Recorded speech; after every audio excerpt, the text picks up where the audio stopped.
훨씬 힘이 센 사울, 그 사울을 오히려 사울은 오히려 자신보다 약한 다윗을 원수로 두었지만, 다윗은 자신보다 훨씬 강한 사울이지만 하나님께 피함으로 사울을 자기 마음에 원수 두는 것으로부터 막을 수 있었습니다. 여러분 아십니까?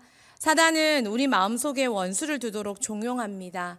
왜냐하면 그래야 그 틈을 타고 우리 마음속에 사단이 들어올 수 있기 때문입니다. 위어비스 목사님의 목사님이라 불리는 위어비스 목사님이 이렇게 말씀하셨습니다. 한번 읽어주세요.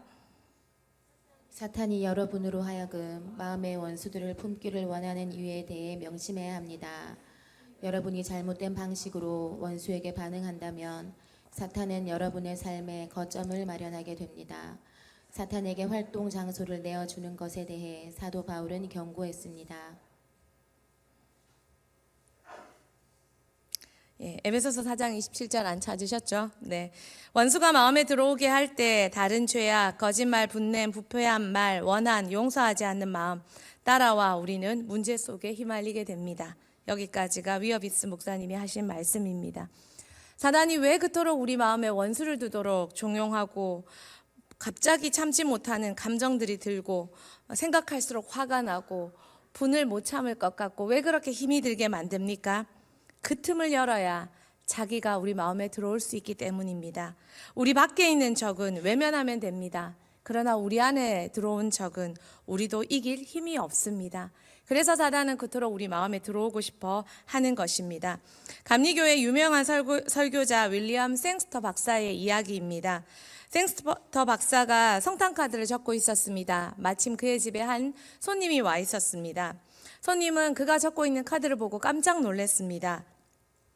그리고 말했습니다. 정말로 그 사람에게 성탄카드를 보내려고요. 그 사람은 18개월 전에 생스터 박사가 적고 있는 그 사람은 18개월 전에 모든 사람이 알 정도로 생스터 박사를 신랄하게 비판한 아주 무례한 사람이었기 때문입니다. 그러나 생스터 박사는 아무렇지도 않게 이렇게 대답했습니다. 그건 제가 잊어버려야 할 기억 중에 하나였습니다. 그리고 진짜 잊었습니다.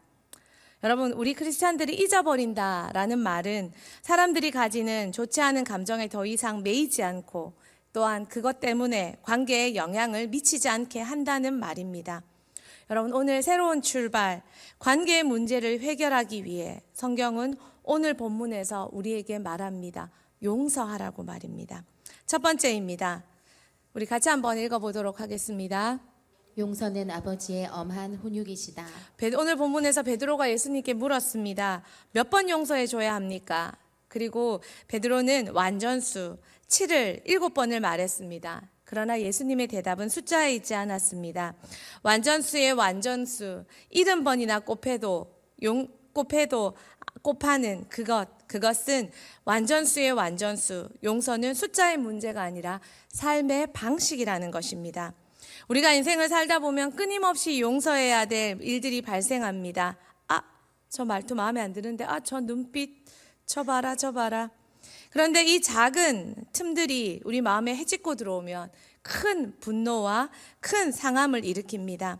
따라서 우리는 삶의 지속적인 방식으로 용서하지 않으면 우리 마음에는 금세 원한과 앙심과 원수가 들어오게 된다는 것입니다. 예수님은 질문하는 제자 베드로에게 이 용서의 문제를 예화로 비유로 설명해 주십니다. 1만 달란트 빚진 자가 주인에게 탕감받은 얘기입니다. 한 달란트는 6천 데나리온입니다. 한 데나리온은 하루 품삯입니다. 이 사람은 주인에게 1만 달란트를 빚졌습니다. 그렇다면 1만 달란트는 6천 데나리온 곱하기 만의 가치입니다. 6천일을 일하고 6천일을 일한 가치에 플러스 곱하기 만을 더해야 나오는 수치가 1만 달란트입니다.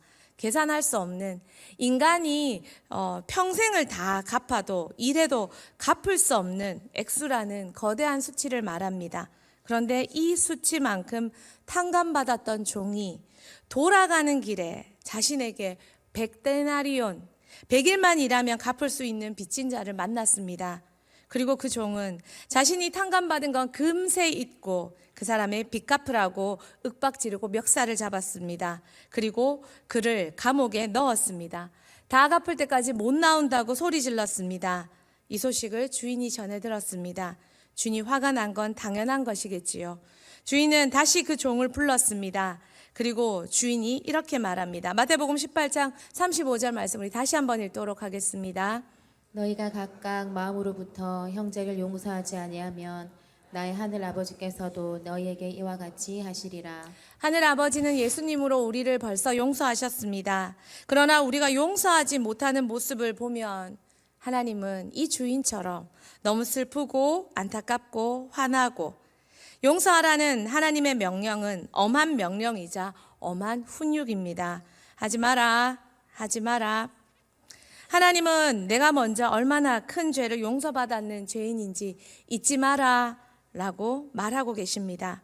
잊어버리면 우리도 이 종처럼 윽박질러 갚아라, 백데나리온 갚아라 라고 말하고 노여움을 산 종과 똑같이 될 수 있기 때문입니다.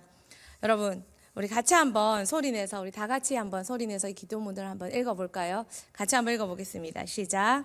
하나님, 저를 향한 하나님의 큰 용서에 감사드립니다. 저는 영원한 형벌을 받아 마땅한 자였습니다. 그러나 하나님께서 예수로 용서하시고 영생을 주셨습니다. 주님의 사랑에 감사드립니다. 주님의 의도대로 하나님의 사랑으로 성장해 가도록 저를 내어드립니다. 성령으로 채우사 주님이 사랑하시고 받아주시고 용서하신 것과 똑같이 다른 사람을 사랑하고 받아주고 용서할 수 있게 해주세요. 아멘. 이것이 우리의 매일매일의 삶의 방식이 되고 삶의 태도가 되어야 한다는 것입니다. 아버지의 엄한 훈육을 잊지 마십시다. 안 그러면 우리도 백데나리온 갚지 못한 자의 멱살은 드는, 그리고 결국 아버지에게 불려가서 엄한 호통 드는 그 수준으로 전락할 수 있기 때문입니다. 내가 더 큰 빚을 탕감받은 자였음을 기억하는 우리가 되기를 소망합니다. 두 번째입니다. 우리 같이 한번 읽어보도록 하겠습니다. 용서는 함께 사는 것이다. 예수님은 우리를 어떻게 용서하셨는가? 예수님은 우리의 죄를 짊어지셨습니다. 예수님은 우리의 죄의 결과와 더불어 사실 것을 스스로 동의하셨습니다. 받아들이셨습니다. 그리고 그렇게 하셨습니다. 예수님이 우리의 죄를 받아들이시고 우리의 죄 때문에 형벌을 지시는 것은, 그것은 예수님에게는 죽음이라는 대가였습니다. 용서도, 우리의 용서도 마찬가지입니다. 우리의 원수, 내가 마음에 들지 않는 그 사람, 나에게 큰 상처를 준 그 사람의 죄의 결과를 내가 받아들이는 것입니다. 외면하는 것, 모른 척하는 것, 떨어지는 것 하는 그런 것이 아니라 그의 죄의 결과를 받아들이고 함께 사는 것입니다. 내가 용서해도 그들은 변하지 않을 수 있습니다. 그래도 나는 나의 역할을 해내는 것이 용서입니다. 로마서 12장 19절에서 21절 말씀, 바울이 우리에게 이렇게 권면해 줍니다. 같이 읽겠습니다. 내 사랑하는 자들아, 너희가 친히 원수를 갚지 말고 하나님의 진노하심에 맡기라. 기록되었으되 원수 갚는 것이 내게 있으니 내가 갚으리라고 주께서 말씀하시니라. 내 원수가 줄이거든 먹이고 목마르거든 마시게 하라. 그리함으로 내가 숯불을 그 머리에 쌓아 놓으리라. 악에게 지지 말고 선으로 악을 이기라. 새번역에서 이렇게 또 한 번 더 읽어드립니다. 사랑하는 여러분, 직접 복수하지 말고 하나님께 맡기십시오. 성경에는 원수 갚는 것은 나의 일이다, 내가 갚아주겠다 라고 기록되어 있지 않습니까? 또 내 원수가 굶주리거든 먹을 것을 주고 목마르거든 마실 것을 주어라. 그러면 내 원수는 머리에 숯불을 올려놓은 것 같이 부끄러워 견딜 수 없을 것이다 라는 말씀도 있습니다. 그러므로 악에게 지지 말고 선으로 악을 이기십시오. 여러분, 하나님의 정의는 하나님이 실현합니다. 우리 같이 한번 선포해 봅시다. 하나님의 정의는 하나님이 실현하신다. 내가 정의를 실현해 주려고 노력하지 않아도 됩니다. 하나님에게는 경찰이 필요 없습니다. 하나님 당신 스스로가 최고의 경찰이자 검사이자 판사이자 우리가 할 일은 하나님 앞에서 하나님이 말씀하시는 것에 순종하는 것입니다. 직접 복수하지 말고 하나님께 맡기라. 그러면 내가 갚아주리라. 그가 목마르거든 마시게 하고 배고프거든 먹게 하고 그리고 원수의 머리에 숯불을 쌓아놓아 부끄러워 견딜 수 없게 만들어라. 그것이 악에게 지지 않고 선으로 악을 이기는 것이다. 웃어주는 것, 다시 한번 인내해주는 것, 견뎌주는 것, 참아주는 것, 그것이 내가 할 일이라는 것입니다.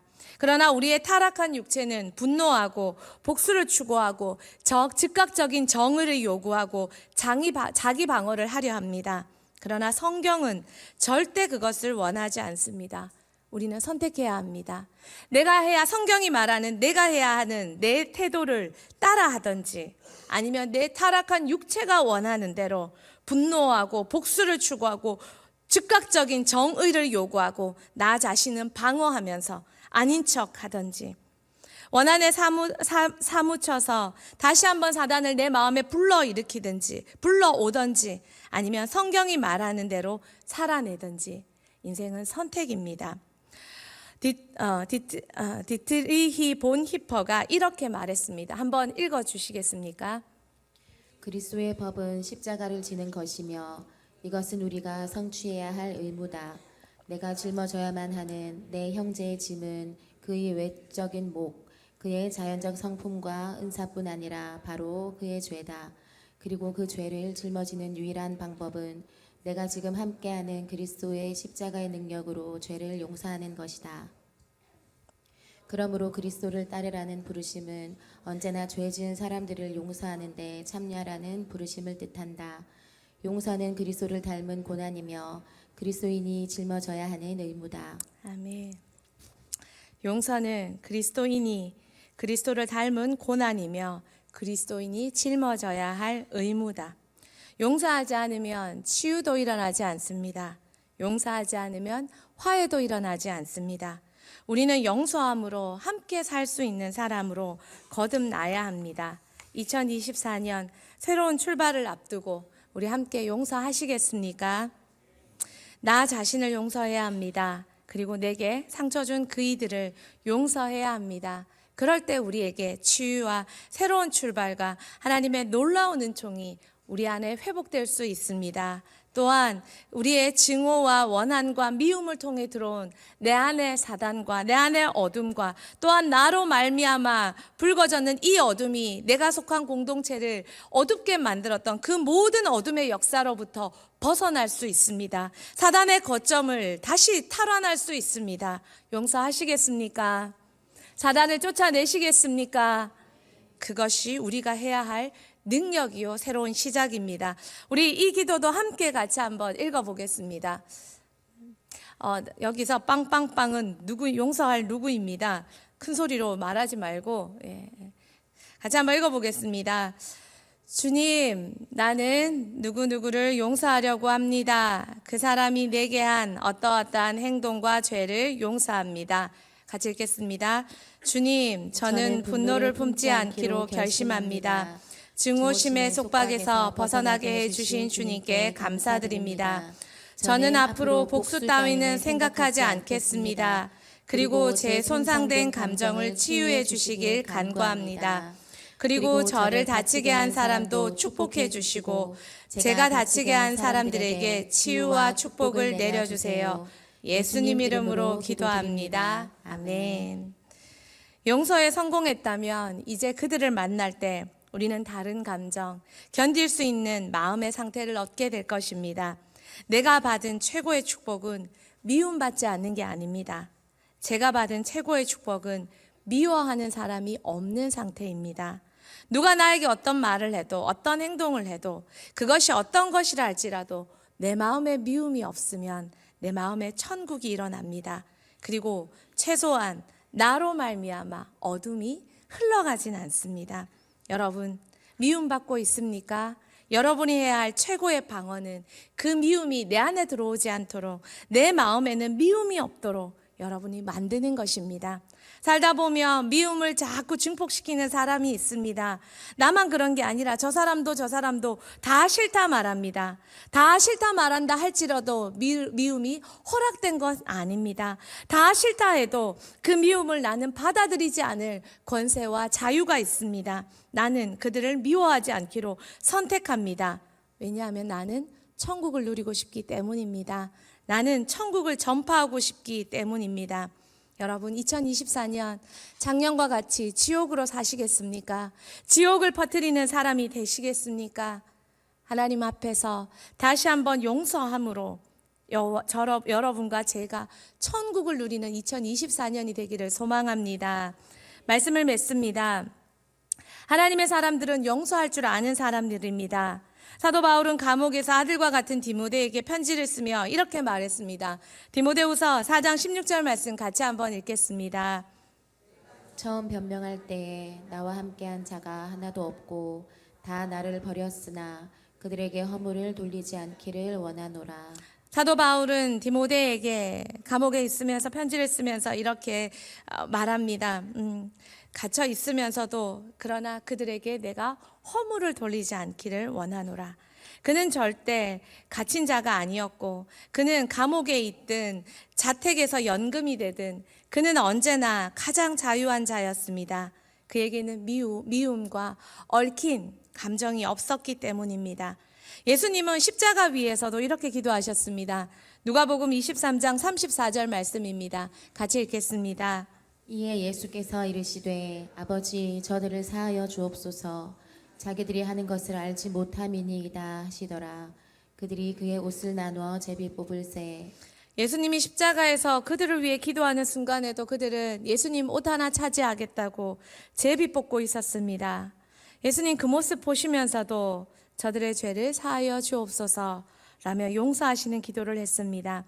예수님의 마음에는 십자가 위에서도 천국을 경험하고 있었습니다. 7세기 동방 시인의 시에 이런 구절이 있다고 합니다. 1000명의 친구를 가진 사람은 용서를 베풀 기회조차 없지만 한 명의 원수를 가진 사람은 어디서나 자비를 베풀 수 있다. 하나님은 원수를 통해 우리의 마음을 보십니다.